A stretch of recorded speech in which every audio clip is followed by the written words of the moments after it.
welcome back to Call the Damn Leads, the show by sales professionals for sales professionals. I'm your host, Drew B. Wilson.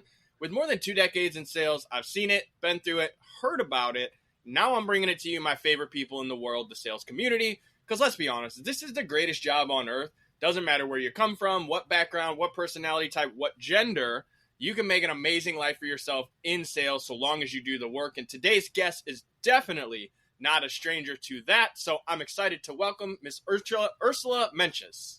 Yeah, Drew, super excited to be here with you today and to nerd out on this sales conversation. It's going to be fun. It's going to be a good one. I already know from reading your bio before we got started, but I don't want to take anything from you. I want to jump right into your crazy sales story. Yeah. So well, let me set the stage. I grew up on a farm in southern Minnesota. So I knew the value of hard work all the time. I'm a 70s kid, right? So we just worked hard. My parents said, go to college, get a good job. So I went to the closest school I could. I got a degree in psychology and communication, which, I could do absolutely nothing with when I graduated. Sadly. So I thought, I want to go to law school. Like I had this feeling like I wanted my own thing, but I didn't have any money left. I had no money in the first place. I had scholarships and all things. Anyway, I was working at Pier One Imports, making $6.25 an hour back in the day. And one of my good friends worked with me there. And she's like, listen, Urs, I have an opportunity for us. And my favorite word in that sentence was us. I was like, do tell Jana, what's this opportunity? And she said, listen, my aunt and uncle just sold their company to IBM for $10 million. They're empty nesters. They live in Boulder, Colorado. I already called ahead and we can transfer from the Burnsville, Minnesota Pier One location to Boulder. Like we got transferred, right? And we'll have a job when we get there. We'll get to live in their multi-million-dollar. Like it was just this incredible opportunity. I was like, yes, Jana, let's go. So I had, Drew, and maybe you can relate to this, maybe your listeners can, I had all these limiting beliefs about people with money, like what that meant, people who own companies. I'd never met an entrepreneur before. So here we are, we roll up and I kind of feel like this poor kid from, Minnesota, this poor farm kid. We roll up and we get to know her aunt and uncle. And, when people come across your path, they just change your life. And Jana's uncle Will sat me down one day and he's like, what are your plans? Which was kind of code for you guys can't live here forever. We like you, but what are your plans? And I was like, listen, I think I want to go to law school because that's the only thing I could think of. And I like to argue. So I was like, that makes sense. And Will looked at me and he's like, we'd be happy to pay for that for you. And in that moment, they had all this money. They became philanthropists essentially, and they just wanted to make people's lives better. And he saw something in me and I was like, Will, I could never accept a gift like that. I'm a poor farm kid from southern Minnesota. Like we say no 3 times to coffee. Okay. Like, no, thank you. No, thank you. Nothing. So he's like, okay. He goes, I totally get it. May I offer you some advice? Drew, this was the game changer. I said, yeah, I need some advice. He said, and I quote, get a job in outside sales and you can do anything. I was like, what? What's outside? Like, am I selling to farmers? Like, I didn't even know what that meant. He said, no, you get listen, he goes, you got a background in psychology and communication, update your resume, send it to me. I'll send it to the people I know. I didn't know people who knew people, right? No one ever said I'll send my, whatever. And he goes, get a job in outside sales. He's like, you could even have your own company someday. So I was like, all right. Like I needed the advice. Here's how the universe works though. Got my resume updated, was going to send it to Will, went to work at Pier One Imports that day in Boulder. And I meet this woman with this business suit on. Her name's Christine Grayboys. And she works for this international computer training and consulting company. We start chatting. She's like, what are you doing here? And I was like, well, I'm working here and I'm looking for a job in outside sales, even though I didn't even know what that meant. I just said it. And she goes, we're hiring. Do you want to interview? And I go, what do you sell? And she said, computer training and consulting. And here I am in my head. I'm going, liberal arts major, psychology, communication. I don't know anything about it. I could get around a computer, but I didn't disqualify myself in that moment. I thought, Will must know, like my new mentor, Will must know what he's talking about. So I said, yeah, I'll interview. And really quickly, the rest was, it happened so fast. I interviewed, they hired me. They kept asking me about my farm life. And I should have known, Drewby, that meant that it was going to be hard work. That making sales calls was not going to be fun. And so anyway, they hired me. I was paid, this was 2 decades ago, $24,000 base salary, which was like for me winning the lottery plus commission. I could make as much as like 50 grand a year. In a year, I went from being an outside sales rep to becoming a branch manager at the age of 22. And they didn't know what to do with me. And then they said, hey, we just opened this other office in California. Would you be interested? I was in Colorado at the time. In California, would you be interested in going out and running it? And I was like, sure, And so in 5 years, I went from being an outside sales rep to being president of a $20 million company. How? Because I listened to Will and I learned how to sell, and then eventually I started my own company. But let me tell you this really quickly. Am I okay if I tell a little bit more about it? Yeah, come on, bring it on. This is great. I'm loving it. So the first day on the job, all right, I'm so excited. Like, they're paying me a base salary plus commission. Like, I kind of feel like I won the lottery. And my manager, so I had a sales manager, Jeff, and then another manager, Craig. And Craig was the regional manager, and he was training me on the sales script. Okay. So he's like, okay, here's what you're going to call IT directors. Your job is to make 100 cold calls every single day on a tick sheet and then hand it into your manager, Jeff, and then you can go home at the end of the day. And I was like, well, who am I calling? And he said, you're calling IT directors to get appointments with them to sell computer training and consulting, which of course I knew nothing about. And I was like, okay. So basically I said, well, if I get the appointment, can I bring like a sales trainer? Can I bring someone smarter than me in tech? Cause I don't know anything. And he's like, yeah, you can bring anybody right in the beginning until you learn and you'll get it. And he's like, but really just, pick up the phone and make appointments. And here's your script. And like he said it, like it was time to start doing that, which is what it was. So he goes, listen, this was like a 2-hour training because we're going to go to your cubicle and you're going to make cold calls to set appointments. And I'm going to coach you. Is there anything worse than that? Like, you know what I mean? Like your branch manager, so regional manager sitting there listening. It felt super transactional. So that was my first day and it was awful. And so being like, I was a big reader, I love learning. So that night I went to the local Barnes and Noble, found every book I could on sales and selling, from Brian Tracy's The Psychology of Selling to Jeffrey Gitomer's The Sales Bible. Jeffrey would just yell at you in his books, which I loved. He was like, just go do it. Zig Ziglar to stay motivated. And then I found a book by the now late Dr. Wayne Dyer that was also a game changer for me. So I had all this sales strategy, but then I found this book about intention and thoughts and how I was affecting my world. And I put those two things together, and that's what exploded my sales. Now, let me say this though. My sales manager, Jeff, did not like what I was doing, because I went to Jeff one day and I said, I don't understand why I make 100 cold calls every day. Like, really, what's my goal? My goal is to make 100,000 in sales every month. But if I'm just sitting there like Scott, I remember Scott was next to me. Scott makes his calls, but he doesn't get any appointments. But like, you celebrate that. That doesn't make any sense to me. It's like, isn't my intention to get appointments? He's like, your job, it's a numbers game. Your job is to make 100 calls every single day. And I was like, that doesn't work. I don't know. So we didn't see eye to eye. What I learned very quickly, learning the power of intention. My intention every day, Drewby, was to get 2 appointments with IT directors, 10 appointments a week. Cause I did the math in my head and I was like, if I could get 2 appointments a day, 10 appointments a week, that's a lot. So I would make calls in the morning, have my appointments in the afternoon, calls in the morning, appointments in the afternoon. And that's what exploded my sales. And then I was super excited. And I went to Jeff and I was like, look what I did. I'm only making 25 calls a day. I'm killing it. My intention, he's like, your job is to make 100 calls every single day. Anyway, but then I got promoted out of there and I didn't work for him anymore. But that, like, I went from hating everything about selling to learning what it meant. To like, I could call anybody. I was like, give me an IT director. I will get an appointment with them. And let me tell you, in the IT consulting and training industry, they already had 7 vendors ahead of us. So the first thing they would say is, we don't need you. And I'd be like, Drewby, I totally hear you on that. I totally hear you. You're like every other IT director. You probably have 7 companies you're already working with, right? He'd be like, yeah. And I said, this is my line. I'd say, there's going to come a day when you need a different kind of training or something specialized, or you're going to want to work with one of our trainers who has over 20 years of experience, because they geeked out on that. Like we had the best trainers in the world. And you're going to want to know that we already have a relationship and you can just pick up the phone and call me. And I would say nothing. And you know what they'd say? They'd say, yeah, you're right. And I'd say, all right, so I'm available next week, this time or this time, which works best for you. They'd pick a time, end of story. And then I'd go in. My intention was like to get a small piece of business. I'm here. Now I want one of your IT people to come to one of my classes. How do we make that happen? So it was just that, like, I shifted from, and I get it. For those of you who are like, where was the doubt? I had so much doubt in the beginning. I had fear. I had all the things, but I also needed to make money. There was nobody looking out for me. There was nobody taking care of me. I had some college loans left. I had to like pay the bills. I had to figure it out. So anyway, that's my story. And it was a phenomenal ride. And eventually started my own company. And Will was right. Will was right. Learn how to sell and you can do anything.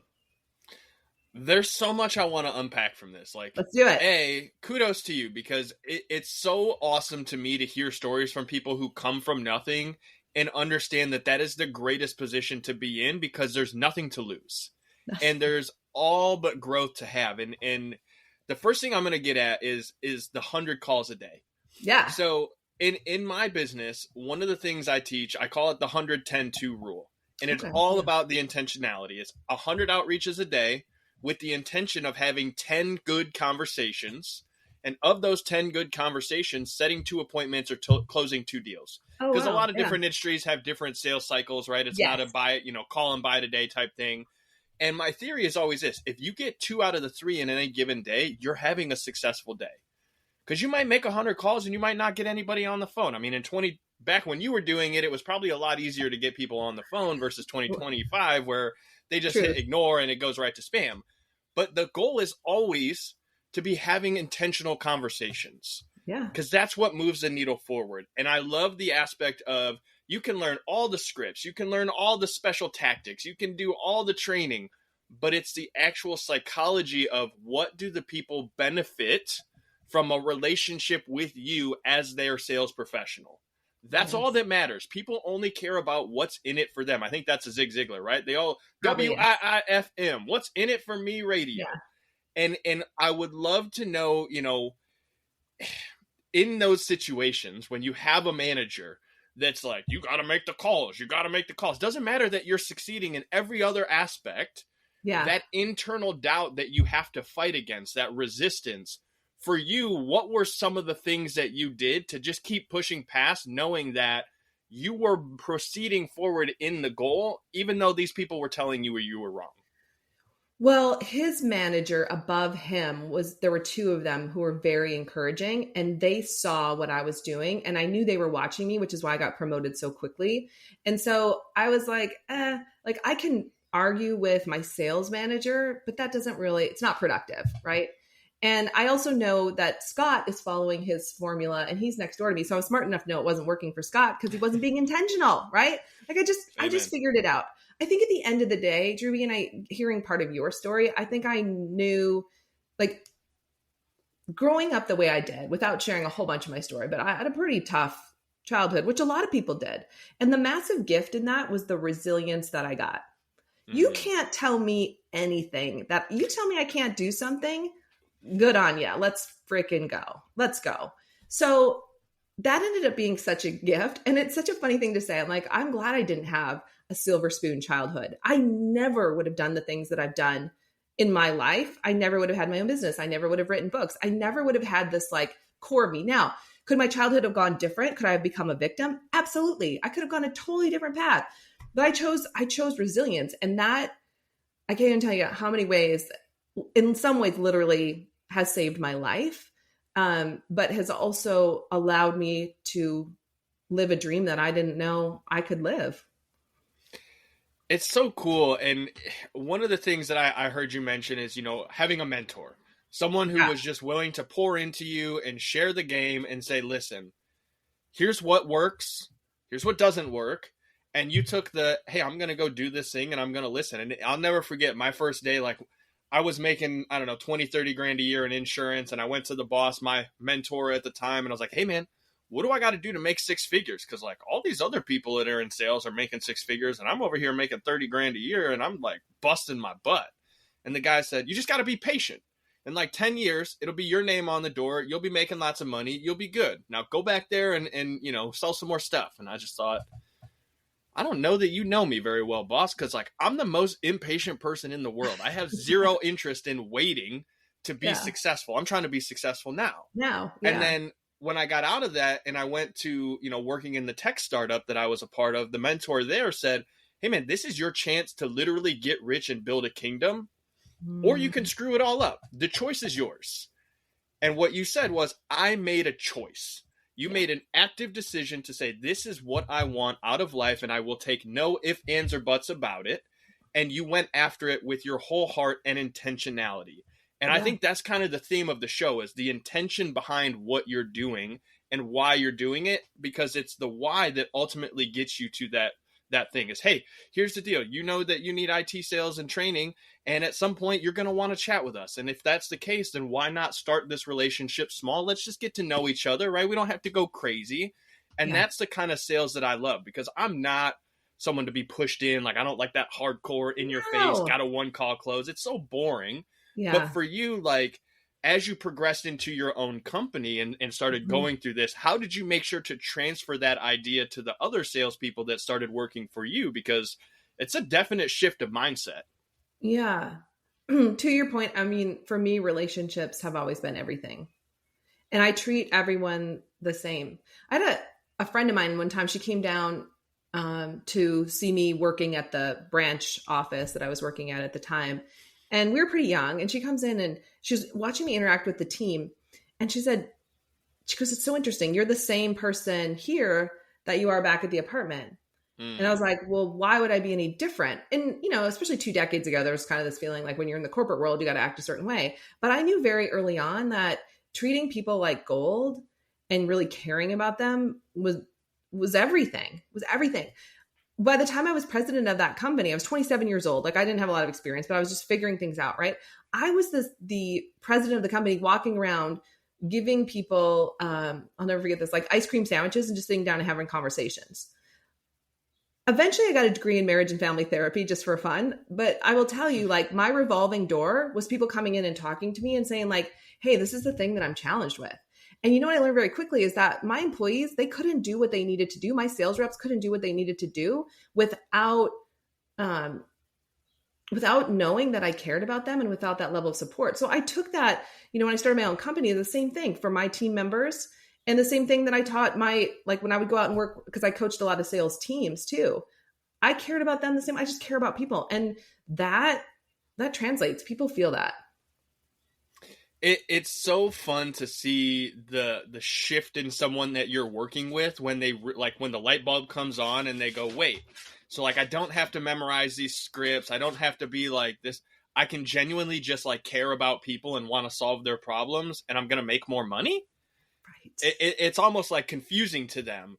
And the giver's gain mentality, the idea of, hey, I'm just going to genuinely get to know this person. I've always said sales is as much therapy as it is knowing the script and the product and the services. Totally. Yes. And so with going through that, like, how did you, I mean, I heard you've written a couple of books as well. And so like, what prompted you to start actually pouring out and putting this content out into the world? So it's so funny. You and I are so aligned. So my first book was called Selling with Intention. Imagine that. Yeah. And I wrote the first book because I started to get invited to speak on stages. And honestly, I did not want to do that. I had a deep fear of public speaking. Like, I would have panic attacks on stage. That was not my dream, but God was like, hey, get your butt on stage. Like, you got something to share, get on stage. So eventually I wrote the book because I was speaking a lot and I kept saying the same things over and over again. I was like, this is probably a book. The book has been revised 3 times because the first edition was like terrible, but I got it done, And then since then I've gone on to write 4 other books that, from goal setting to sales to just some life advice on how to grow the business that you want to grow it. And I just feel really fortunate because the clients we work with today, like, that's what they want. Right. And to your point, when you do see someone's light bulb go on and they realize they can just say to someone, listen, I'm here to help you. If I can help you, awesome. And if I can't, I'd love to refer you to somebody else who can. Like, when you can get to that point, that level of confidence that I'm just here to serve. And like you said, I have a degree in marriage and family therapy. It feels like therapy. I believe, this is my belief, and I try to give this belief to my clients. You can sit down with someone and literally ask them 1 or 2 open-ended questions. Like, what are you really struggling with in your business? Like, if you're selling coaching, right? And not say another word. And by the end of that time together, they'll be selling themselves on you, because people buy from you because they feel good about this connection. Like, so much of it is, it's in the unseen. It's in the subconscious mind. They're like deciding, do I like Ursula or not? Do I think she can solve my problem or not? Do I think she's going to stick with me through the hard times? Whatever. That the subconscious mind is just going, "Arr." And when you open that conversation up and you just really listen, you'll know as a salesperson if you can help that person or not. And ethically, that's your job. Ethically, it's like, that's what I want to figure out. Can I help this person or not? If I can, great, I want to. And if I can't, I do want to refer them to somebody else. Maybe there's a different resource for them. Not attached. It is such a big shift. And one of the things, I read a study recently where they were saying, if you want to be interesting, you have to be interested. And so what they did is they went to this airport and they put someone in the seat next to someone on the plane. And they just had this person ask questions and like genuinely get to know the individual that they were next to. And then when they got off the plane, they pulled the person aside and they're like, hey, we're doing a study about whatever, service on airplanes and the experience. And they're like, what did you think of the person sitting next to you? And like 9 out of 10 people were going, that person was awesome. Like super interesting guy, like really cool. I liked all this. And they're like, well, what do you know about him? And then they had to stop and think about it. And they're like, well, I don't know how much I know, but I know they asked me a lot of questions and they probably know my whole life story at this point, which is kind of, and that to me is the secret of sales. The questions you're asking. Are you asking questions that genuinely make people feel like you care about what they have to say? And by listening with intention, you can kind of rephrase and ask the next question in the sequence of like, oh, well, tell me more about that. What does that mean to you? Like, how does that work? And people love to talk about themselves, but they don't want to be sold anything, because being sold is kind of like an icky taboo. But if people make the decision like, hey, I really want to work with this person, they will beg like, hey, how do I sign up to what? Like, what's the next step here? And so I'd be curious to know, like, you started your own business. What do you guys do now? Like, what's your big business and how do you help people? Yeah. So today I actually have 2 coaching companies. So I have the one that I originally founded, Ursula Inc., which works with service-based companies. And we have something called the CEO table, which is group coaching, but also includes private coaching. I don't love group coaching that like it's hard. Like I still want to have some kind of connection with the clients. And so there's 2 coaches that are in that, myself and Rebecca who coach. And then we started another company separately. And then we work with a third partner with specifically construction companies. And it's so niche, which is really, it's kind of blows my mind because my other company's not that super niche, but we coach construction companies who are maybe like over 7 figures and want to go to 5 million, 10 million. And what's super fun about that company is they all have the same issues.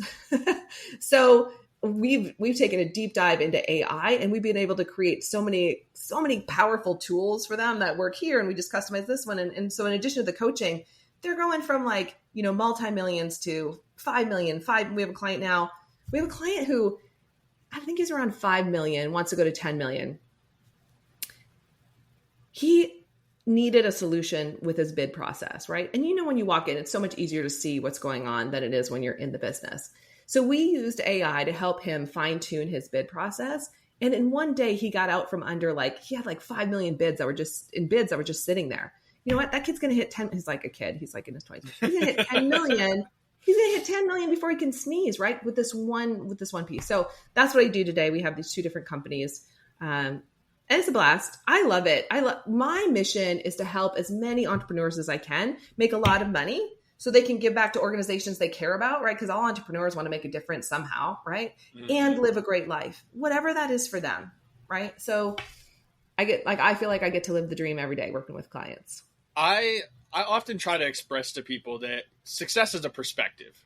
My version of it is different than your version. And if you were to go back to the day we were born in the birthing room and say, hey, what would your kid's life look like if they were successful? It's drastically different than what we're doing right now. But it's the ability to accept my version is my version and I'm going to do everything I can to get there.